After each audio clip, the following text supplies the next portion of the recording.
environmental and resource context in organization. We all know that the environment is the set of forces surrounding an organization that have the potential to affect the way it operates and its access to scarce resources. In this lesson, we will discuss the forces of organization environment, describe the general and specific environment, explain the Lorentz and Lorsch theory of environment, describe the theories of organizational change, and state the transaction cost theory. After going through this presentation, you should be able to explain organizational environment, general and specific environment, sources of uncertainty in organizational environment, Lorentz and Lorsch theory on environment fit, theories of organizational change, and transaction cost theory.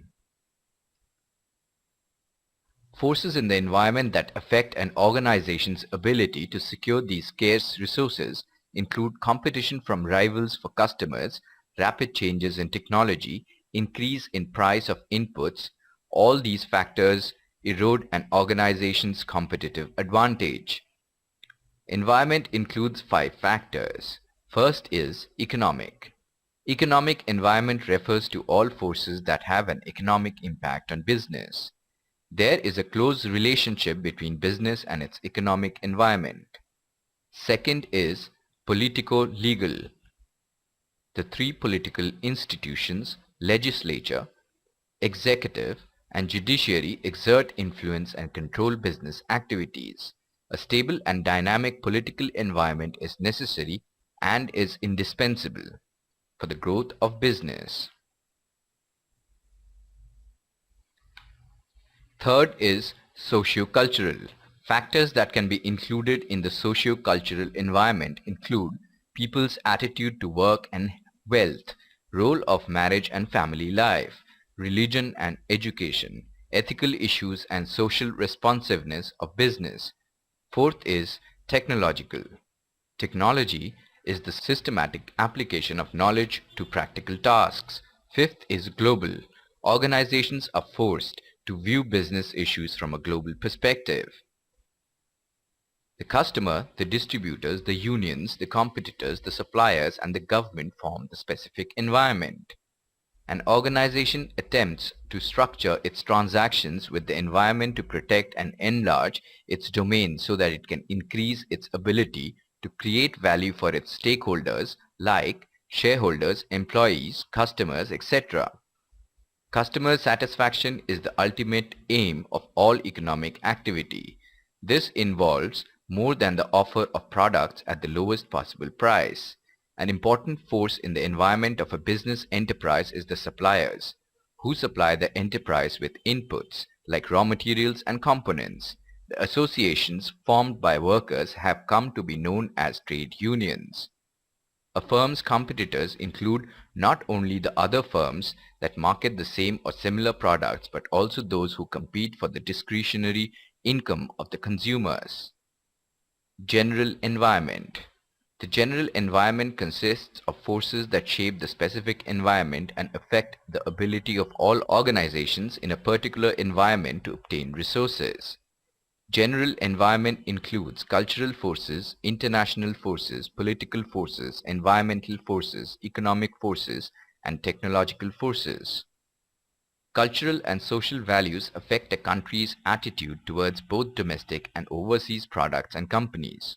Organizations must be able to learn about and have access to technological developments abroad that might provide a low-cost advantage. Environmental forces influence government policy towards organizations. Business organization is an institution through which new discoveries are converted into goods and services. When environment becomes more complex, more unstable and poorer, the level of uncertainty increases. The capacity of an environment refers to the degree to which it can support growth. Rich and growing environments generate excess resources, which can be used by organization in times of difficult and relative scarcity. First, environmental complexity. Complexity can increase greatly when specific and general forces in the environment become interconnected. When an organization is complex, it becomes difficult to predict and control the flow of resources. Environmental complexity thus is a function of strength, number, and interconnectedness of the specific and general forces that an organization has to manage. Second is environmental dynamism. An environment is said to be stable if forces affecting the supply of resources can be predictable, while the environment is said to be dynamic if the organization cannot predict the way the forces will change over time.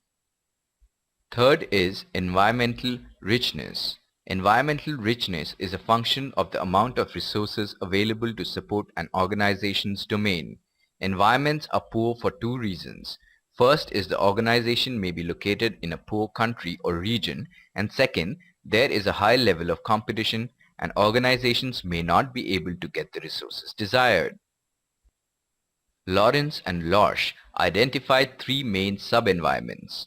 First is the market sub-environment corresponding to sales. Second is the technical sub-environments corresponding to production.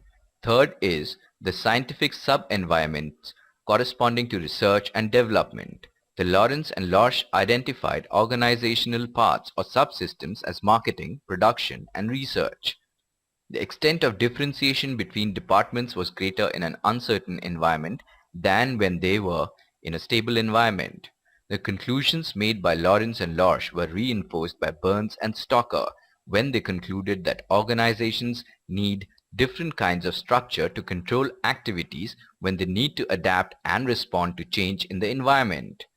Studies by Lawrence and Lorsch and by Burns and Stocker indicate that organizations should adapt their structure to reflect the degree of uncertainty in the environment. Theories of organizational change. First is resource dependence theory. Organizations are dependent on the environment for the resources they need to survive and grow. According to resource dependency theory, the goal of an organization is to minimize its dependence on other organizations for the supply of scarce resources. To manage their resource dependence and control their access to scarce resources, organizations develop various strategies. Second is managing interdependencies in specific environment. In the specific environment, an organization needs to manage its relationship with suppliers, unions, and customer interest groups. Symbiotic interdependencies. In this type of interdependencies, the output of one organization is input for another organization. To manage symbiotic interdependencies, organizations have a range of strategies such as good reputation, cooperation, and strategic alliances. Next is managing competitive resource interdependencies. Competition threatens the supply of scarce resources and increases the uncertainty of the specific environment. Competitive interdependencies are interdependencies that exist among organizations that compete for scarce inputs and outputs. Merger is also called absorption of weaker units by a stronger unit. Amalgamation means a new company is formed to take over the existing business of all the amalgamating companies. The resource dependency model states that a subunit's power is based on subunits' control of those resources required by other subunits or departments. According to transaction cost theory, the goal of the organization is to minimize the cost of exchanging resources in the environment and the cost of managing exchanges inside the organization. Sources of transaction costs are environmental uncertainty and bounded rationality, opportunism and small numbers, and risk and specific assets. The environment is characterized by considerable uncertainty and complexity. People only have a limited ability to process information and to understand the environment surrounding them. When the prospects for opportunism is high because a small number of suppliers to which an organization can go for resources, the organization has to expand resources to negotiate, monitor, and enforce agreements with its suppliers to protect itself. The transaction costs associated with the investment become too high and the value that could have been created is lost. Next, using transaction cost theory to choose inter-organizational strategy. Transaction cost theory brings into focus the cost associated with the different linkage mechanism. The most important linkage mechanism used by organizations are kiretsu.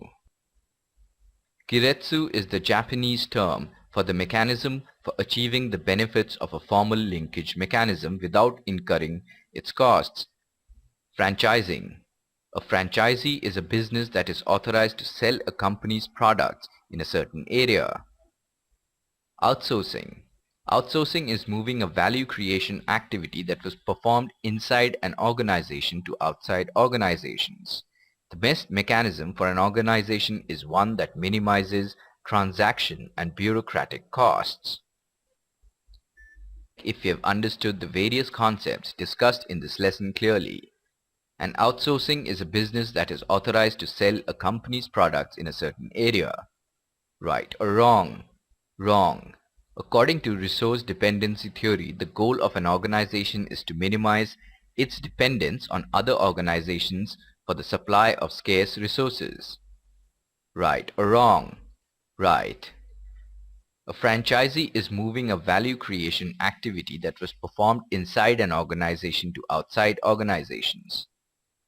Right or wrong? Wrong. Before we end, let us briefly revise what we have studied till so far. Business responses and managerial practices must be fine-tuned to survive in the global environment. The environment is the set of forces surrounding an organization that have the potential to affect the way it operates and its access to scarce resources. The customer, the distributors, the unions, the competitors, the suppliers, and the government form the specific environment. An organization establishes its domains by deciding which customers it is going to serve and then decides how to manage the forces in its general environment to maximize its ability to secure the needed resources. When environment becomes more complex, more unstable, and poorer, the level of uncertainty increases. According to resource dependency theory, the goal of an organization is to minimize its dependence on other organizations for the supply of scarce resources. Organizations try to find mechanisms that make inter-organizational transactions relatively more efficient. An organization needs to evaluate the benefits and costs of different inter-organizational strategies and choose the one that best allows it to secure valuable resources.